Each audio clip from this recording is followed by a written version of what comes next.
वो जो एक फिल्म थी। और आज के आपके साथ हूं मैं आशीष। नमस्कार। आज जो हम आपके लिए फिल्म लेकर आए हैं वो है एक संगीत में कॉमेडी ड्रामा फिल्म जो 1972 को रिलीज हुई। फिल्म पारिवारिक फिल्म है और बेहतरीन फिल्म मानी गई। आज भी लोग इसे गाहे बगाहे देखते ही रहते हैं।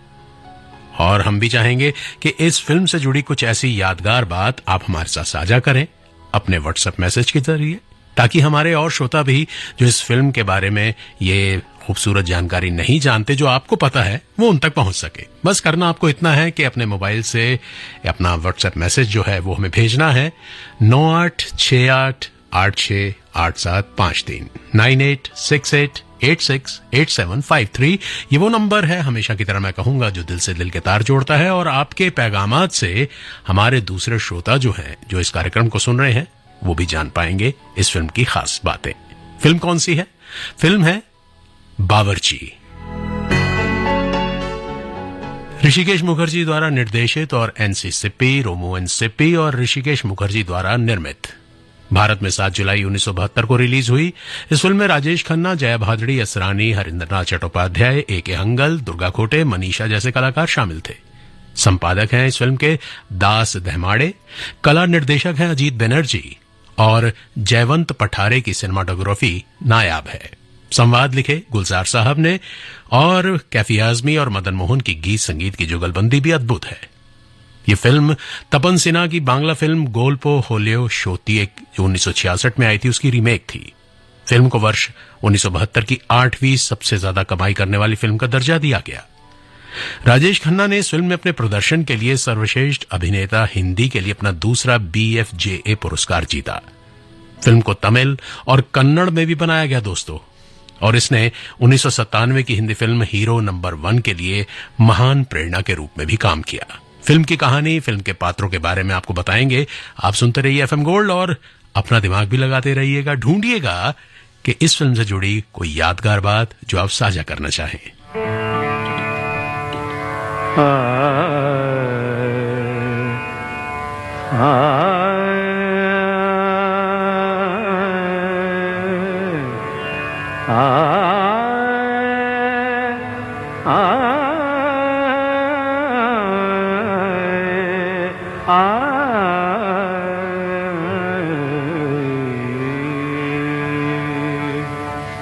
तुम बिन जीवन कैसा जीवन, तुम बिन जीवन कैसा जीवन। फूल खिले तो दिल मुरझाए, फूल खिले तो दिल मुरझाए। आग लगे जब बरसे सावन, तुम बिन जीवन कैसा जीवन, तुम बिन जीवन।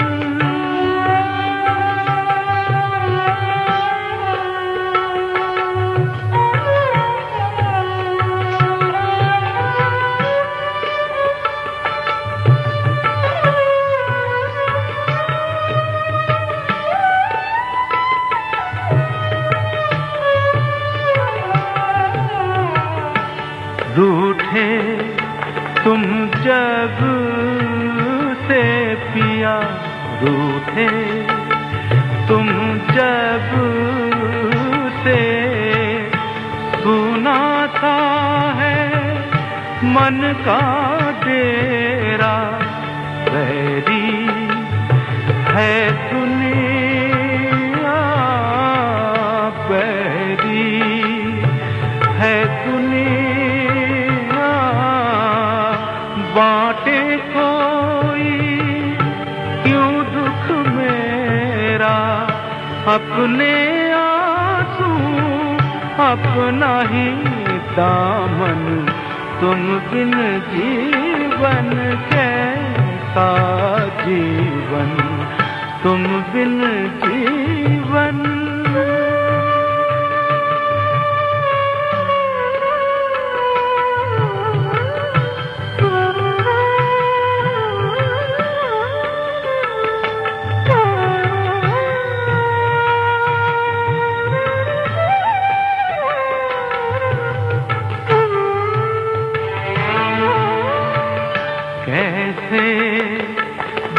बहले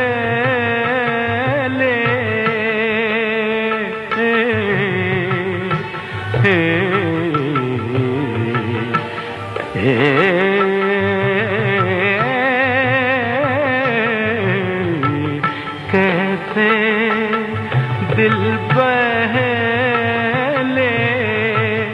हंसना चाहूं रोना आए ढूंढा जग सारा ढूंढा जग सारा कुछ न सूझे कुछ न भाए तोड़ दे तुम मन का दर्पण तुम बिन जीवन कैसा जीवन तुम बिन जीवन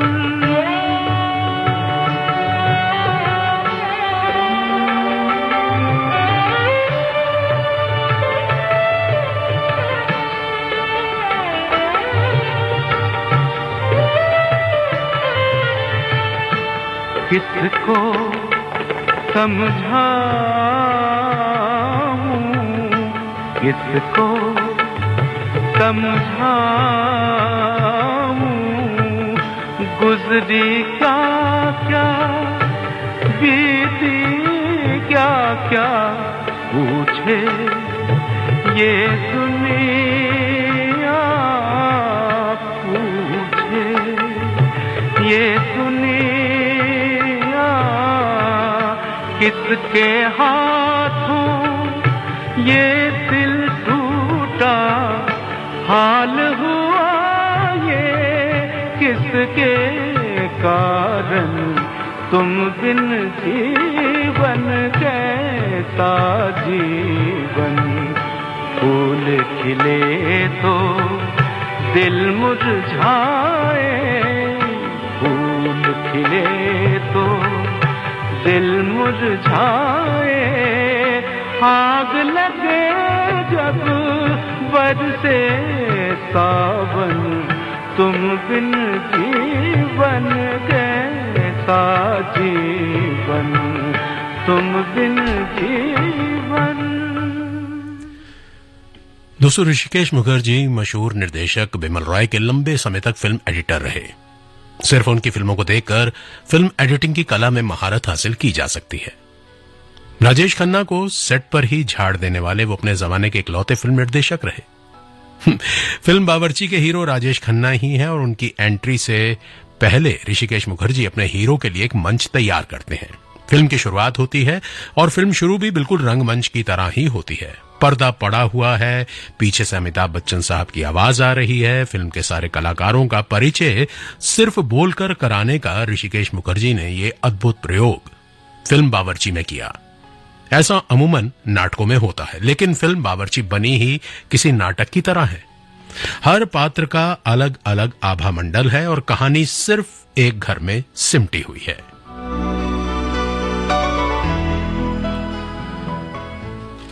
फिल्म में पात्र निभाए किस किस कलाकार ने कौन से वो बताएं आपको। राजेश खन्ना बने रघु यानी बावर्ची, जया भादुड़ी कृष्णा शर्मा, उषा किरण शोभा शर्मा छोटी माँ, हरिंद्रनाथ चट्टोपाध्याय शिवनाथ शर्मा दादू जी, ए.के. हंगल रामनाथ शर्मा मुन्ना यानी हरिंद्रनाथ चट्टोपाध्याय जो हैं शिवनाथ शर्मा उनके बड़े बेटे, दुर्गा खोटे उनकी अर्धांगिनी बनी सीता शर्मा यानी बड़ी माँ, असरानी थे विश्वनाथ शर्मा बब्बू यानी दद्दू के सबसे छोटे बेटे, काली बनर्जी काशीनाथ शर्मा ये भी हरिंद्रनाथ चट्टोपाध्याय शिवनाथ शर्मा के तीसरे नंबर के बेटे होते हैं और इन्हीं की अर्धांगिनी होती हैं शोभा। पेंटल थे नृत्य शिक्षक गुरुजी और मास्टर राजू इसमें बने थे पिंटू बाबा।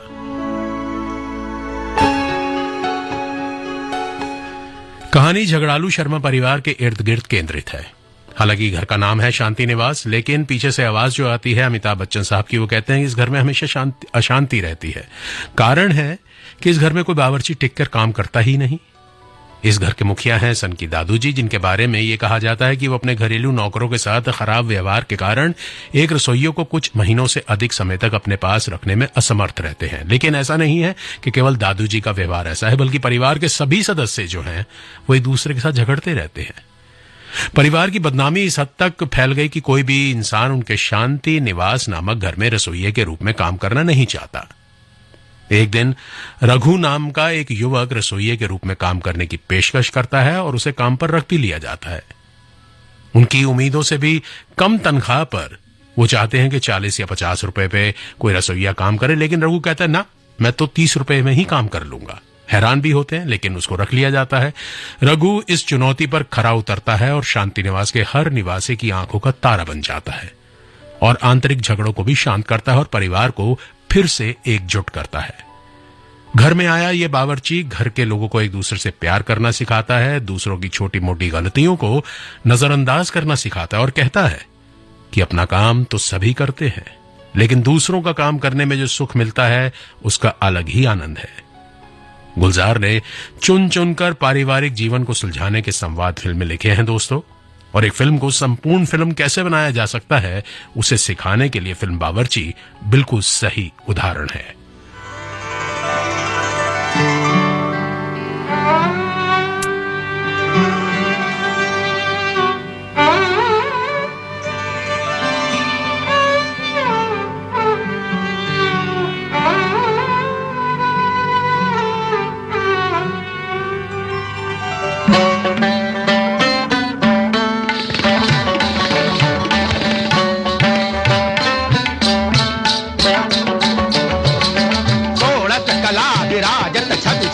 पूर्ण चंद्र तरदरैन उजियारी अति प्यारी निरख जोग जुगति जागन जनहित बजाई बजाई मुरली अखंड मंडन महाराज मंडल मद निरत दिक्सोम धिमिक तातैया तातै तक तक तक दिग दिग बाजत बीन मृदंग टप मुरचंग मुरली मधुर धुनि कर ताल दुंदु बाजत गीत त्राम दादी दिगदा त्राम दादी दिगदा बनती बट पे यमुना तट पे दादी दिगदा बनती बट पे यमुना तट पे दादी दिगदा बनती बट पे यमुना तट पे काहे कान्हा करत बरजोरी काहे कान्हा करत बरजोरी छोड़ो छोड़ो छोड़ो छोड़ो छोड़ो छोड़ो कन्हैया मोरी काहे कान्हा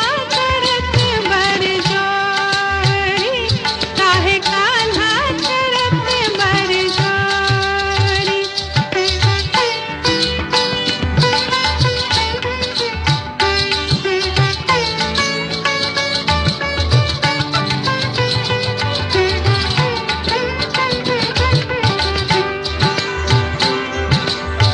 रार मचाए अंगल गाए रार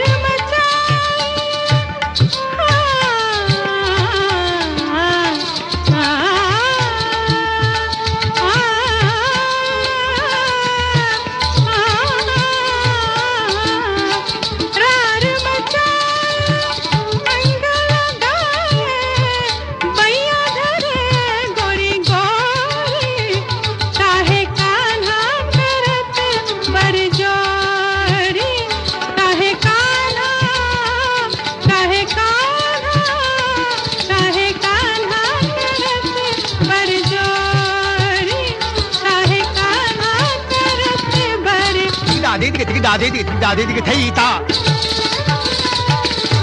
तत तत दादी दिग थईता तिगदा थईता तत तत दादी थईता दादी दिग थईता दादी शांत दादी थईता तत्थई थई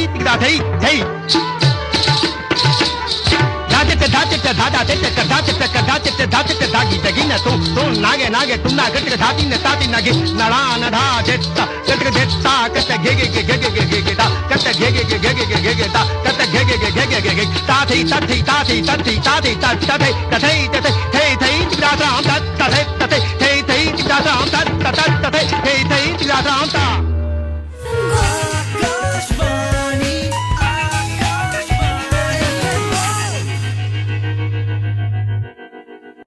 रोहन बेटा, जरा दादी की लाठी लाना। अरे मम्मी, आपको दादी की लाठी की क्या जरूरत पड़ गई? क्या हो गया? बेटा, जोड़ों में बहुत दर्द है, चला नहीं जा रहा। अरे मम्मी, आपको तो बुखार है और जोड़ों में दर्द भी, ये तो चिकनगुनिया हो सकता है। जी हाँ, चिकनगुनिया के लक्षण जैसे तेज बुखार, सिर दर्द और जोड़ों में तेज दर्द हो तो निकटतम स्वास्थ्य केंद्र या अस्पताल से संपर्क करें। चिकनगुनिया से न घबराएं, खुद को और अपने परिवार को मच्छरों के काटने से बचाएं। स्वास्थ्य एवं परिवार कल्याण मंत्रालय, भारत सरकार द्वारा जनहित में जारी। प्रिय दिल्ली वासियों, भारत G20 देशों की अध्यक्षता कर रहा है, जिसके शीर्ष सम्मेलन की मेजबानी का गौरव भारत को प्राप्त हुआ है। 7 से 10 सितंबर तक चलने वाले G20 शिखर सम्मेलन में विभिन्न देशों के राष्ट्राध्यक्षों की सुरक्षा और सुविधा सुनिश्चित करने के लिए दिल्ली पुलिस ने विशेषतः इन 4 दिनों के लिए व्यापक व्यवस्थाएं की हैं। कुछ सड़कों और नई दिल्ली जोन में आवागमन प्रतिबंधित होगा, जिसकी जानकारी दिल्ली पुलिस की यातायात गाइडलाइंस में और गूगल मैप्स पर भी उपलब्ध होगी। ट्रैफिक जाम की स्थिति से बचने के लिए दिल्ली यातायात पुलिस का नागरिकों से अनुरोध है कि इस दौरान निजी वाहनों या सड़क परिवहन के बजाय मेट्रो का उपयोग करें। किसी भी आपात स्थिति में ट्रैफिक पुलिस हेल्पलाइन 1095 और आपात क्रिया सहायता समर्थन प्रणाली या 6828 400 604 पर संपर्क करें। अधिक जानकारी के लिए traffic.delhipolice.gov.in पर जाएं। आइए G20 शिखर सम्मेलन को सफल बनाने के लिए हम सब मिलकर अतिथि देवो भव की भावना के साथ आगे आएं और अपनी शानदार मेजबानी से विश्व में दिल्ली एवं भारत की प्रतिष्ठा को बढ़ाने में पूरा सहयोग करें। जय हिंद। आम बातों के जैसे ही HIV पर अपनों से चर्चा हो, शर्म छोड़कर खुलकर HIV पर अपनों से चर्चा हो। HIV पर लेनी है सलाह या मन में आए कोई सवाल तो घबराना छोड़कर 1097 पर कॉल कर। सवाल किया क्या, सवाल किया क्या। HIV/AIDS से जुड़े सभी सवालों के लिए आज ही टोल फ्री नंबर 1097 पर कॉल करें। Haryana state AIDS control society द्वारा जनहित में जारी। दिल्ली वासियों ध्यान दें, दिल्ली में होने वाले G20 समिट 2023 को मद्देनजर रखते हुए दिल्ली एनसीटी क्षेत्र में paraglider, paramotor, hang glider, UVS, UASS, microlight विमान, दूर संचालित विमान, हॉट एयर बैलून, छोटे आकार के पावर वाले विमान, क्वाडकॉप्टर, विमान से पैरा जंपिंग आदि उड़ाना प्रतिबंधित है। इसका उद्देश्य भारत के खिलाफ आपराधिक, विरोधी सामाजिक तत्वों या आतंकवादियों को रोकना है, ताकि वे इन उड़ानों का इस्तेमाल करके सामान्य जनता, महत्वपूर्ण व्यक्तित्व और महत्वपूर्ण संरचनाओं की सुरक्षा पर खतरा न डाल सके। यह प्रतिबंध 19 अगस्त 2023 से 12 सितंबर 2023 के बीच लागू रहेगा। ऐसा करते पाए जाना धारा 188 के तहत एक दंडनीय अपराध होगा। आइए हम सब मिलकर सुरक्षा का ध्यान दें और इस G20 समिट को अत्यधिक यादगार बनाएं। दिल्ली पुलिस द्वारा जनहित में जारी।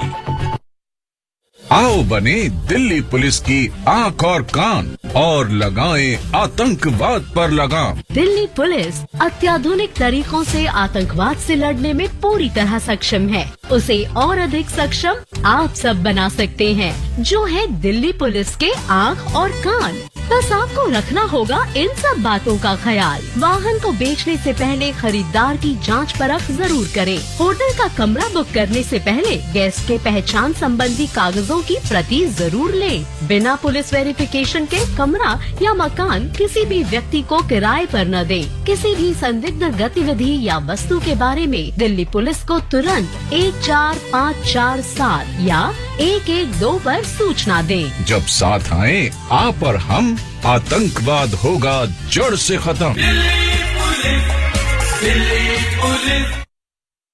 पानी या ईंधन के निरंतर प्रवाह के बिना जिंदगी नहीं चल सकती। वैसे ही समयबद्ध तरीके से दिया हुआ आपका एडवांस टैक्स देश के विकास में एक महत्वपूर्ण योगदान देता है। ये आपके द्वारा दिया हुआ एडवांस टैक्स ही है जो देश की प्रगति को एक नई गति दे रहा है और देश के इंफ्रास्ट्रक्चर को विस्तृत और मजबूत बना रहा है। अपने एडवांस टैक्स की दूसरी किश्त 15 सितंबर तक जमा करवा के आप भी देश के विकास में अपना योगदान दें। अधिक जानकारी और टैक्स पेमेंट के लिए www.incometax.gov.in पर लॉग ऑन करें। प्रत्येक आयकरदाता एक राष्ट्र निर्माता।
बजकर 32 मिनट और 25 second. Akashvani FM gold 100.1 megahertz, वो जो एक फिल्म थी। और आज हम और आप बात कर रहे हैं 1972 की क्लासिक और यादगार हिंदी फिल्म बावर्ची। आपको ये फिल्म कैसी लगी है देखने में, और अभी ये प्रोग्राम जो आप सुन रहे हैं आपको कैसा लग रहा है, ये आप अपने व्हाट्सएप मैसेज के जरिए हमें बता सकते हैं। और फिल्म से जुड़ी अगर कोई यादगार बात आप साझा करना चाहें तो आपका स्वागत है। 9868868753 9868868753 इस नंबर पर आप अपने व्हाट्सएप मैसेज हमें भेज सकते हैं। बात आगे करते हैं फिल्म की। जब तक रघु यानी बावर्ची इस घर में नहीं आया था तब तक इस घर का बुरा हाल था। अशांति ही अशांति, हर कोई एक दूसरे से झगड़ता रहता, एक दूसरे को नीचा दिखाने का मौका ढूंढता रहता। छोटे भाई को बड़े भाई का लिहाज नहीं है। सुबह सभी को जल्दी रहती है, सुबह सभी को दफ्तर जाना है, क्योंकि बड़ा भाई जो है यानी रामनाथ वो एक दफ्तर में हेड क्लर्क है। रोजाना अपने बॉस से डांट खाते हैं वो कि भाई आप लेट क्यों आते हैं ऑफिस।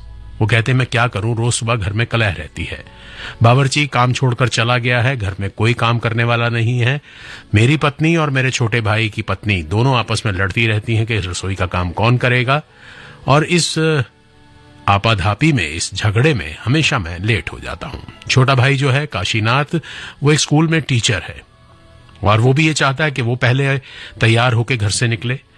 अब खाने की बात आती है तो दोनों को खाना भी अच्छा नहीं मिलता, स्वाद नहीं मिलता, क्योंकि मन से जो खाना नहीं बनता उसमें कहां से रहेगा स्वाद। और छोटे साहब जो हैं यानी विश्वनाथ, उनको तो अपने संगीत से ही फुर्सत नहीं है। उनका काम केवल इतना है कि अंग्रेजी रिकॉर्ड लाने, उनको सुनना, उनके ऊपर हिंदी बोल बिठाने, और सोचते हैं कि वो इस तरह से नकल करके संगीत की दुनिया में महान संगीतकार बन जाएंगे। उनका अक्सर कृष्णा जो है मजाक भी उड़ाती है कि वाह चाचा वाह, आप तो बहुत मेहनत करते हैं। दूसरी ओर जो नृत्य गुरुजी हैं, शिक्षक जो हैं, वो आते हैं और आकर रामनाथ की बेटी और सीता की बेटी जो है उसको कथक सिखाते हैं। और उसको संगीत और नृत्य सीखते हुए देखकर कृष्णा का भी मन बहुत करता है कि वो भी इसको देखे और सीखे, लेकिन उसको मना है क्योंकि कृष्णा अनाथ है। उसके दोनों माँ बाप जो है कार एक्सीडेंट में गुजर चुके हैं, लेकिन दादू की आंख का तारा है वो। घर का सारा काम रघु के आने से पहले वही किया करती थी।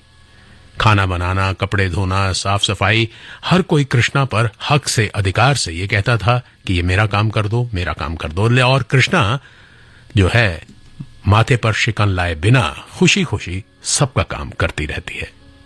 दूसरी ओर उसको पढ़ाने के लिए अरुण नाम का एक लड़का घर पर आता है जो उसे बिना किसी शुल्क के, बिना किसी फीस को लिए पढ़ाता है, और दादू इस बात से बेहद खुश हैं। लेकिन उन्हें पता नहीं है कि कृष्णा और अरुण एक दूसरे को अंदर ही अंदर चाहते हैं, प्रेम करते हैं, घर बसाना चाहते हैं, लेकिन सभी लोग इस बात से अनजान हैं। हालांकि कृष्णा को मंजिल भी बहुत दूर नजर आती है। अब जब रघु घर आ गया है, कृष्णा उसे भैया कहने लग गई है। रघु ने वो जाती है दादू जी के पलंग के नीचे रखे संदूक पर। संदूक पर एक जंजीर के साथ मोटा सा ताला जड़ा हुआ है और सभी जानते हैं, घर के बच्चे भी बड़े भी, कि इस संदूक में दादू ने लाखों रुपए के जेवरात रखे हुए हैं। दादू को कहते हैं कि इन जेवरों को वो बैंक में रख दें। चोरी चकारी का आजकल बहुत डर है, लेकिन दादू मानते नहीं हैं। वो सोचते हैं कि इसमें जो माल असबाब है, जो जेवरात हैं, वो कृष्णा की शादी के लिए रखूंगा मैं और आगे उसको दूंगा। घर के सभी लोग चाहते हैं एक दूसरे के साथ अलग रहना, लेकिन सिर्फ मकान की जायदाद और दादू के उन जेवरात की वजह से बंधे रहते हैं एक छत के नीचे। और रघु के आने के बाद उनका अपनापन इस कदर बढ़ जाता है कि रघु उनको सिखाता है कि असली जिंदगी क्या होती है, छोटी मोटी गलतियों को नजरअंदाज करके कैसे किसी अपनों के साथ जीवन बिताया जा सकता है। और वो जानता है कि कृष्णा जो है वो अरुण से प्यार करती है और वो सोचता है कि किस तरह से इन दोनों का मिलन कराया जाएगा। इसी बीच में कहानी धीरे धीरे आगे बढ़ती है।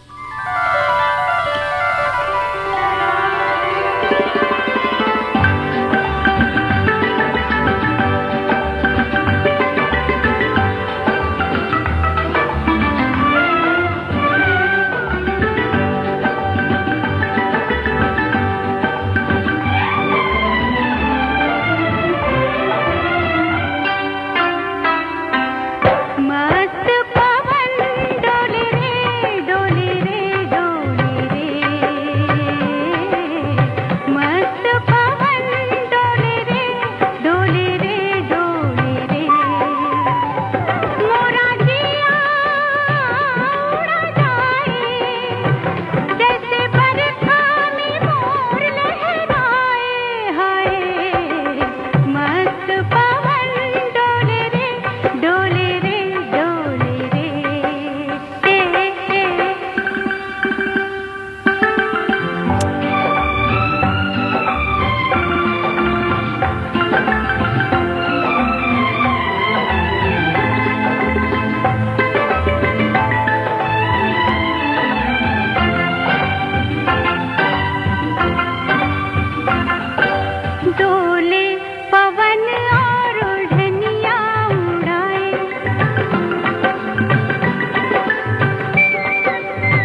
अरुण और कृष्णा के हंसी मजाक को, उनके पवित्र प्रेम को गलत आंकती हैं बड़ी माँ और छोटी माँ।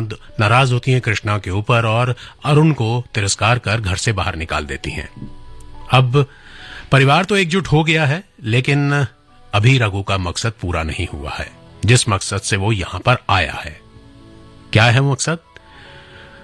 एक रोज सुबह जब सारे परिवार वाले उठते हैं, घड़ी में 9 बज चुके हैं, किसी की आंख नहीं खुलती है, जबकि रघु रोजाना सुबह 5:30 बजे सबको चाय के लिए जगा देता था। आज सभी का सर भारी है और एक अजीब सी गंध हर एक के कमरे में है। दादू उठते हैं, एकाएक देखते हैं कि उनके पलंग के नीचे रखा हुआ संदूक गायब है। चिल्लाते हैं, घर वालों को इकट्ठा करते हैं। सभी घर वाले कहते हैं कि हम तो पहले ही कहते थे, इतना विश्वास मत करो रघु पर, बैंक में रख दो गहने। लेकिन अब क्या हो सकता है? रघु बक्सा लेकर गायब हो गया है। सभी उसे कोस रहे हैं, तरह तरह की बातें कर रहे हैं। इतने में अरुण जो है वो हाथ में बक्सा लिए आता है और पूछता है कि क्या बक्सा आपका है? सभी खुशी से देखते हैं और कहते हैं हाँ, ये तो इस घर की लाज है, इस घर की अमानत है। उससे पूछते हैं कि ये बक्सा तुम्हें कहां मिला? तो उसने कहा कि मैं सुबह अखाड़े में कसरत कर रहा था, इतने में रघु भैया को मैंने देखा कि वो बक्सा लेके जा रहे हैं। मैंने उनका पीछा किया, मुझे कुछ शक सा हुआ, हम दोनों में हाथापाई हुई और रघु ने मुझे मारा, मैंने भी उसे मारा और वो बक्सा छोड़कर भाग गया। सभी ये सुनने के बाद अरुण के उसके एहसानमंद हो जाते हैं, उसको शुक्रिया अदा करते हैं और कहते हैं कि हमने तुम्हें गलत समझा, वाकई तुम हमारे घर के लिए नायाब परिवारजन हो।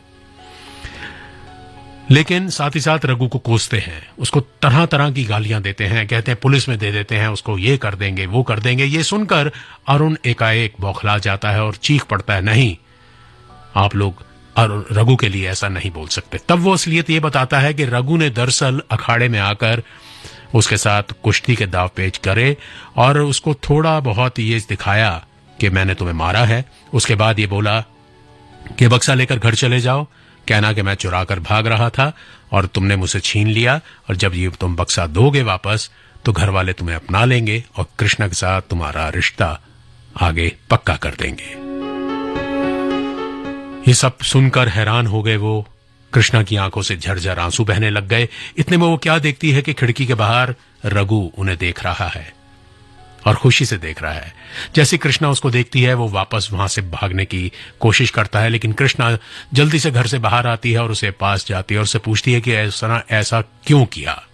तब रघु से बताता है कि उसका असली नाम प्रोफेसर प्रभाकर है, लेकिन उसने रघु का नकली नाम लिया है और खुद को एक नौकर के रूप में सबके सामने पेश किया है, क्योंकि उसने शर्मा जैसे कई परिवार देखे हैं जो टूटने की कगार पर हैं। इसलिए रघु ने शांति निवास जैसे कई घरों को बचाने के लिए अपने रास्ते से हटकर काम किया। रघु कहता है कि उसके जीवन का मिशन है, अब उसे आगे जाना होगा। फिल्म रघु के एक नए गंतव्य की यात्रा के दृश्य के साथ समाप्त होती है और पीछे से अमिताभ बच्चन साहब की आवाज आती है कि रघु एक नए घर में जा रहा है। आशा करते हैं ये घर आपका नहीं होगा।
गुनौर से अदील कमर और अली मुजफ्फर अली हमें अपना पैगाम भेज रहे हैं। कहते हैं कि यादगार फिल्म है बावर्ची। और उसके बाद अगला पैगाम हमें भेजा है एस के गर्ग साहब ने केशवपुरम से। कहते हैं कि बावर्ची 1966 में आई बंगाली फिल्म गाल्पो होलियो साते की रीमेक है। जी हाँ, हमने आपको बताया भी था, लेकिन आपको ये जानकारी है, बहुत अच्छा लगा। फिल्म अच्छी लगती है इन्हें बावर्ची, और इस कार्यक्रम की प्रस्तुति इनके बेहद पसंद आती है। शुक्रिया आपका बहुत बहुत। और इसके बाद अगले पायदान पर हमारे साथ हैं अखिलेश लखनऊ से, और साथ ही साथ अगला पैगाम हमें भेजा है इदरीस सैफी मुल्लाहेरा गांव से। अपना पैगाम भेज रहे हैं, कहते हैं कि राजेश खन्ना साहब ने इस फिल्म के अंदर जो कलाकारी अदाकारी दिखाई है वो काबिल तारीफ है। जी हाँ दोस्तों, बिल्कुल सही कहा आपने। राजेश खन्ना उस दौर में स्टारडम का जो चरम पर थे, लेकिन इस फिल्म के लिहाज से हम ये कह सकते हैं कि उन्होंने अपना स्टारडम जो था कहीं उतार कर कोने में रख दिया। यहां वो एक आम इंसान की तरह रहे, एक हंसता मुस्कुराता आम इंसान जिसका जन्म हुआ बनारस में और पढ़ लिखकर वो यूनिवर्सिटी में प्रोफेसर भी बना। अपनी खुशी को त्याग कर दूसरों की खुशियों को बदलने के लिए, बढ़ाने के लिए निकला। एक घर बदलेगा, फिर 10 घर बदलेंगे, फिर 1000 घरों में शांति होगी और लोग एक दूसरे से ऐसे ही प्यार करने लगेंगे। वो बहता पानी है जिसके जल का एक आचमन भी कलह में डूबे घरों को सुख के किनारे पर ले आता है। राजेश खन्ना का यह रघु वाला रूप ठीक असली राजेश खन्ना जैसा ही है दोस्तों। वो कहते थे कि मैं तो हर रोज नई जिंदगी जीता हूं, शाम हुई सो गए, अगली सुबह आंख खुली तो फिर एक नया जीवन। नहीं तो किसको पता कि कब आंख लगे और फिर लगी ही रह जाए। फिल्म बावर्ची सब कलाकारों को पनपने का, उनके अभिनय का रस पर्दे पर बिखेर देने का और इन किरदारों को अपनी कहानी के अलग अलग अहम अंग बनकर सामने आने का पूरा मौका देती है। और यह संभव हो पाता है ऋषिकेश मुखर्जी के सधे हुए निर्देशन से। फिल्म की तकनीकी टीम भी अपने काम में मुस्तैद है। और दोस्तों, ऋषिकेश मुखर्जी की फिल्म आनंद का वो संवाद तो आपको याद होगा ही, बाबू मोशाय जिंदगी लंबी नहीं बड़ी होनी चाहिए। और फिल्म बावर्ची में गुलजार साहब ने एक और जीवन दर्शन लिखा है। Is it so simple to be happy but it is so difficult to be simple. मतलब खुश होना बहुत साधारण बात है, लेकिन जीवन में साधारण बने रहना बहुत मुश्किल है। या फिर कि लोग जिंदगी का सबसे छोटा, सबसे कीमती लफ्ज भूल गए हैं, प्यार। तो दोस्तों, अगर आपको पूरे परिवार के साथ बैठकर देखने को कुछ नहीं सूझ रहा हो आज, तो अपने स्मार्ट टीवी पर सबके साथ मिलकर देख डालिए ऋषिकेश मुखर्जी की फिल्म बावर्ची।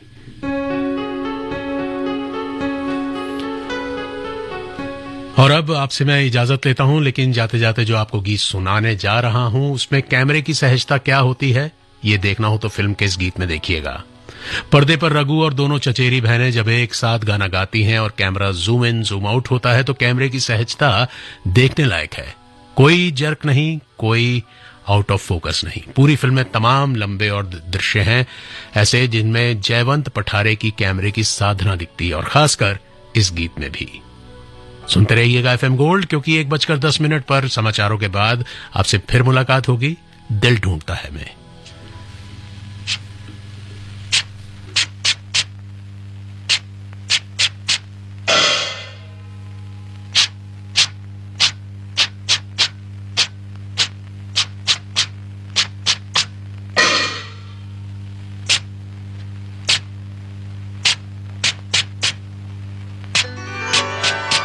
भोराई गया आंधियारा, भोराई गया आंधियारा, सारे जग में हुआ उजियारा।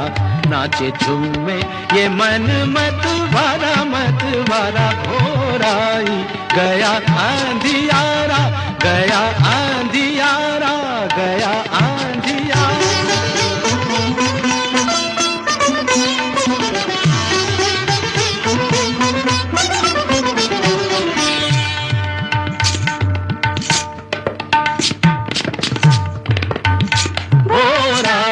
गया आंधियारा, भोराई गया आंधियारा, सारे जग में हुआ उजियारा।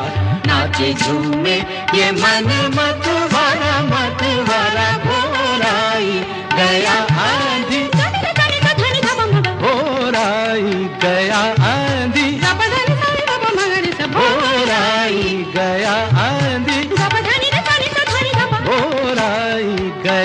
आंधी सरे सरे गा पगरे गा पा भोर आई गया आंधी निधरे ग मगरे धनि ध धनि ध प मगरे धनि ध गगरे धनि ध गब धनि ध गब धनि ध गब धनि ध भोर आई गया आंधी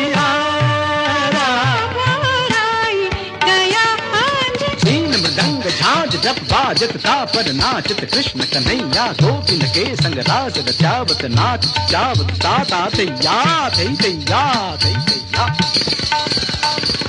खेलत गेंद गिरी यमुना बिच नृत्य कियो तहाँ नाग नथैया गोप के इंद्र चढ़ो बिज ऊपर गोपी करत सब हा हा दैया दाय उठाय लियो गिरनक पर बंसी बजावत धेनु चरैया जग के मोहन मन में भाए नित्य करत राधा राधा राधा राधा राधा राधा राधा राधा राधा भोर आई गया आंधिया भोर आई गया आंधिया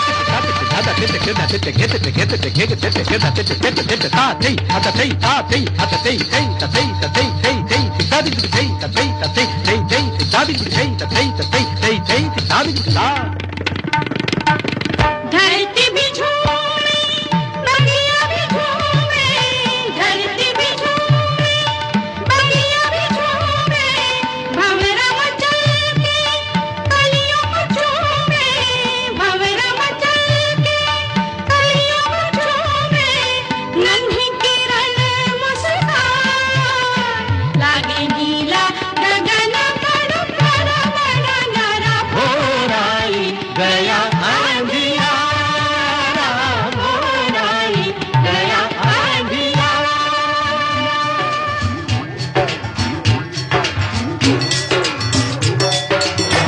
दिन ये संदेशा लेकर पूरब से आता है दिन ये संदेशा लेकर पूरब से आता है मेहनत जो बाटे वही फल मिल के खाता है मेहनत जो बाटे वही फल मिल के खाता है मजे उड़ाओ मिलके खुशी मनाओ मिलके ओहो मजे उड़ाओ मिलके खुशी मनाओ मिलके नई बहारें आई देखो फूल खिलाओ मिलके दूजे की सोचोगे तो मौज करोगे हंसते गाते दिन बीतेगा मस्त रहोगे हो, हो, हो। देता है जितना कोई उतना ही पाता है देता है जितना कोई उतना ही पाता है दिन ये संदेशा लेकर पूरब से आता है मेहनत जो बाटे वो ही फल मिल के खाता है देखो कहता है तुमसे सवेरा ये सवेरा ये सवेरा देखो कहता है तुमसे सवेरा छोड़ो छोड़ो भी ये तेरा मेरा देखो कहता है तुमसे सवेरा फूटी गगरी लिए फिर रहे हैं मिलके नहीं पीते थे जो पानी हो जो भी करना है आज कर लो अरे याद रखो जोगी की ये पानी के पलटती नहीं है समय की ये धारा भोर आई गया आंधियारा भोर आई गया आंधियारा गया आंधियारा गया आंधी